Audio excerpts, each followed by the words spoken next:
Magnet Ibu Kota Nusantara, IKN, sebagai pusat gravitasi ekonomi baru di Asia Tenggara kian menguat. Komitmen Indonesia membangun kota hutan berkelanjutan, Sustainable Forest City, tidak hanya menjadi jargon, tetapi mulai menarik minat konkret dari Uni Eropa, khususnya Belgia.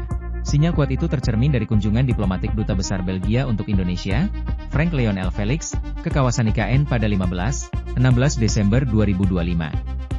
Kunjungan tersebut membuka peluang masuknya investasi dan transfer teknologi dari korporasi asal Belgia ke jantung pemerintahan baru Indonesia. Selama ini, pembangunan IKN kerap diselimuti narasi spekulatif di media internasional.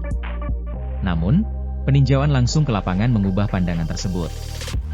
Frank Felix menilai progres pembangunan IKN berlangsung cepat dan melampaui ekspektasi awal.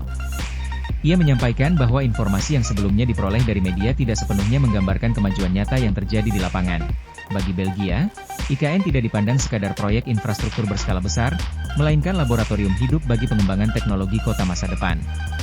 Sektor energi terbarukan, pengelolaan air, hingga konstruksi hijau menjadi bidang unggulan yang dinilai relevan dengan visi pembangunan Nusantara. Masuk fase kedua, bangunan lembaga negara dikebut, Deputi Bidang Sarana dan Prasarana Otorita IKN, Aswin Grandiarto Sukahar, menjelaskan bahwa pembangunan Nusantara kini resmi memasuki fase kedua.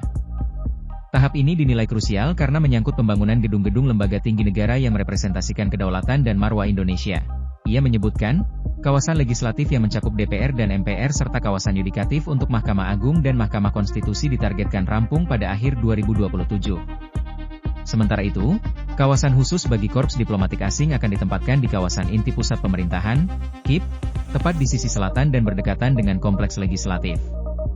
Penempatan kawasan diplomatik tersebut dirancang untuk menciptakan ekosistem pemerintahan yang terintegrasi, aman, dan efisien.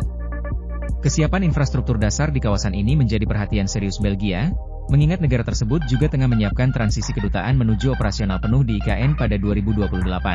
Peluang investasi, smart city hingga logistik, Belgia dikenal memiliki korporasi global dengan keunggulan di sektor teknologi hijau dan smart city. Keahlian ini dinilai sejalan dengan ambisi IKN mencapai target emisi nol bersih. Selain itu, perusahaan konstruksi Belgia memiliki rekam jejak panjang dalam pembangunan infrastruktur publik yang estetis sekaligus ramah lingkungan. Sebagai kota yang dirancang menjadi pusat transit nasional dan regional, IKN juga membutuhkan sistem logistik dan transportasi pintar. Dalam konteks ini, pengalaman Belgia dalam pengelolaan pelabuhan dan jaringan logistik modern dinilai sangat relevan. Frank Felix menyimpulkan bahwa otorita IKN telah memberikan gambaran komprehensif mengenai peluang kerja sama lintas negara.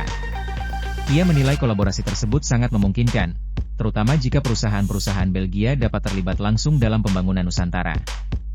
Download Tribun X sekarang, menghadirkan lokal menjadi Indonesia.